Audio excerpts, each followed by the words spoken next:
का दिन बहुत शुभ है। देश के लिए आज का दिन बहुत शुभ है, क्योंकि बहुत लंबे समय के बाद प्रधानमंत्री जी चुप हुए। कल तक जो गीदड़ भपकी देने वाले थे, 7 पुष्ट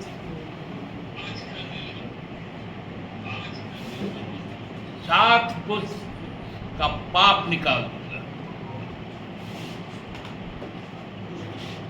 क्यों जरूरत पड़ गया इतना जो ताप था आपको उसको शांत करने का? 82 दिन के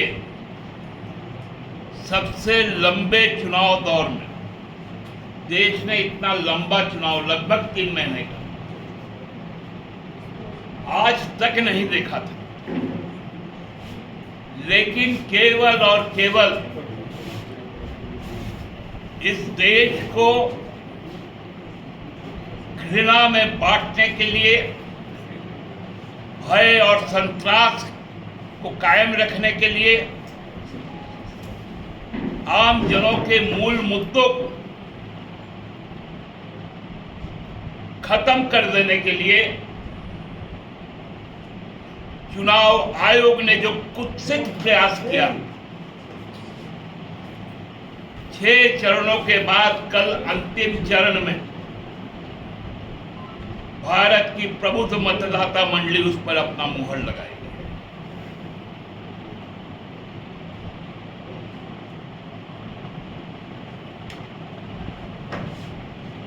कितने दिनों के बाद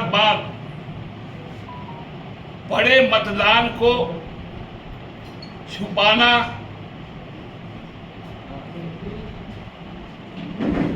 व्यक्तिगत स्वार्थ रक्षा के लिए चुनाव आयुक्त ने जो अपने आंख मूंदे, कान बंद किए, मुंह पर टेप सटाया, उनका प्रायश्चित का दिन भी 4 तारीख को।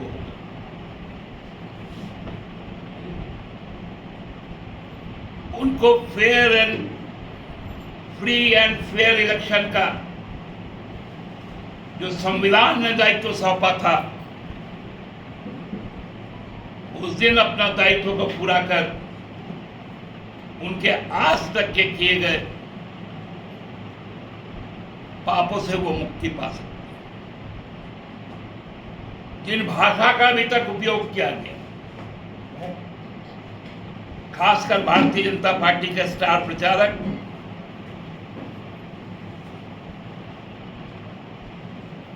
और अभी वर्तमान के प्रधानमंत्री मोदी जी के द्वारा भारतीय समाज में इतना व्यथित है, जो अन्याय उन्होंने की, जिस भ्रष्टाचार को उन्होंने बढ़ाया, जो राजनीतिक दुश्मनियां साधी,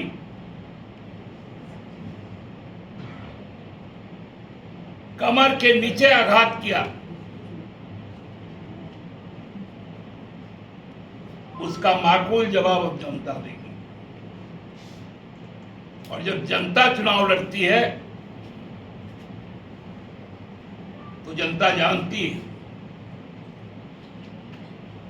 कि इस परिपक्व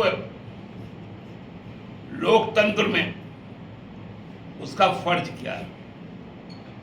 इसलिए मैं अपनी पार्टी की ओर से, क्योंकि संथाल परगना में कल चुनाव होना है, ज्यादा से ज्यादा मतदान हो, कोशिश हो कि 100% मतदान हो।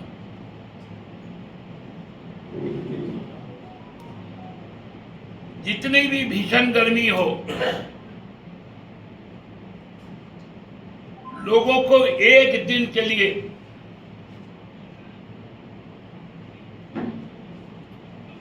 अपने साथ पर्याप्त मात्रा में पानी देकर वो बूथों तक जाए।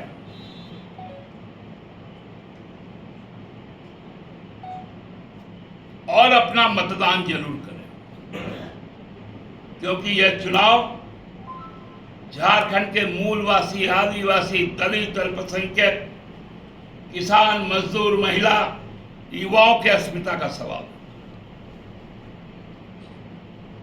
अपने हक और अधिकार का सवाल है। जिस प्रकार संथाल परगना में भाजपा का अहंकार बोलता है, अदानी का लूट मचा हुआ है, उसके खिलाफ वोट करना।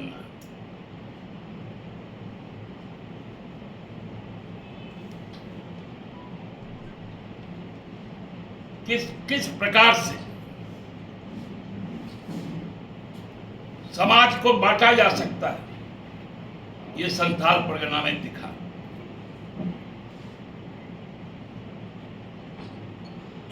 इन्होंने केवल समाज को भी नहीं बांटा, परिवार तक को बांट दिया।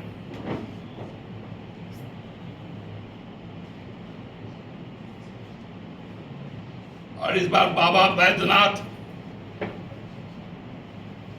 जो मनोकामना लिंग के नाम से प्रसिद्ध है, जनता की मनोकामना पूरा करेंगे। बाबा वासुकीनाथ,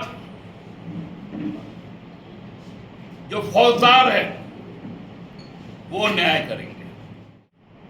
आप भी अशोक जी किसका बात करते हैं, हमको तो समझ में नहीं आता। अरे जिसका प्रधानमंत्री संसद में खड़ा होकर बोलता है 400 बार, वो अभी कुछ बोल ही नहीं रहा, आपको उसका घूमना देख दिया। वो तो जाके एकदम आइसोलेट होके बैठ गया। एकांतवास में कोई 12 कैमरा लगाता है क्या? तपस्या के लिए कैमरा की जरूरत पड़ती है क्या? हमने तो अपने मैंने दादा दादी, नानी नाना, माई बाप सबको देखा है। जब पूजा पाठ करते थे तो बच्चों को बुलाकर सामने बैठा देते थे, और जब कथा उठा होता था तो सब हाथ जोड़कर के सुना के, आंखें बंद होती थी। तो अभी और कोई नहीं आ रहा, बच्चे नहीं आ रहे कि संस्कार सीखे, कैमरे आ रहे हैं ताकि दुनिया देखे। दादा, इलेक्शन कमीशन पर आप अलग आरोप लगा रहे हैं, भाजपा अलग आरोप लगा रही है। भाजपा कह रही है कि हमारे वोटर्स का नाम काट दिया गया, इसलिए हमारे वोटर्स बूथ तक पहुंचकर वोट नहीं डाल पा रहे हैं। अब भाजपा के वोटर रहे नहीं तो क्या कहेंगे लोग? भाजपा के वोटर हो तब तो। सर, उम्मीद कितनी है, माना कि इंडिया की सरकार बनेगी दिल्ली में, लेकिन कितनी सीटें आएंगी, कुछ लगभग अनुमान है क्या? देखिए, हम लोग कोई दिव्य पुरुष है नहीं कि अवतार लिए कि संख्या बता पाए। जैसे 400 पार का लग रहा था, अब हो सकता है कि वही रिवर्स गियर हो जाए, 400 आए, 400 पार नहीं। दादा थोड़ा सा घर दोहरा दीजिए, शुरू का अब ले लीजिएगा ना। लक्ष्मीकांत बाजू ने उन्होंने कहा कि चुनाव के बाद कल्पना सोरेन और चंपई सोरेन के बीच सत्ता का संघर्ष होगा और सत्ता पाने की होड़ मचेगी। लक्ष्मीकांत जी को बोलिए, वो शायद यूपी के रहने वाले ही हैं, यूपी के जा कहीं के भी होंगे। वहां तक का पहुंचने का भाड़ा कितना लगेगा, वो एक हम लोग को मेल कर दे, या तो उनको टिकट भेज देंगे या उनके अकाउंट में पैसा भेज देंगे। दादा, ये चुनाव आयोग पर आपने कुछ आरोप लगाए। हमने कहा कि चुनाव आयोग ने अननेसेसरी, ये इतना लंबा समय तक का हिंदुस्तान का पहला लोकसभा चुनाव हुआ, 82 दिनों पूरा पीरियड लेंगे, लगभग 3 महीने, जिसमें पूरे देश में नफरत फैले, विद्वेष फैले, हिंसा फैले, ये प्रयास उनका कुत्सित है। 2004 की पुनरावृत्ति 2024 में इंडिया करने जा रही है। इस बार झारखंड सहित देश ने इंडिया के लिए, इंडिया के लोगों ने इंडिया सरकार के पक्ष में मत दिया है। बहुत बहुत धन्यवाद।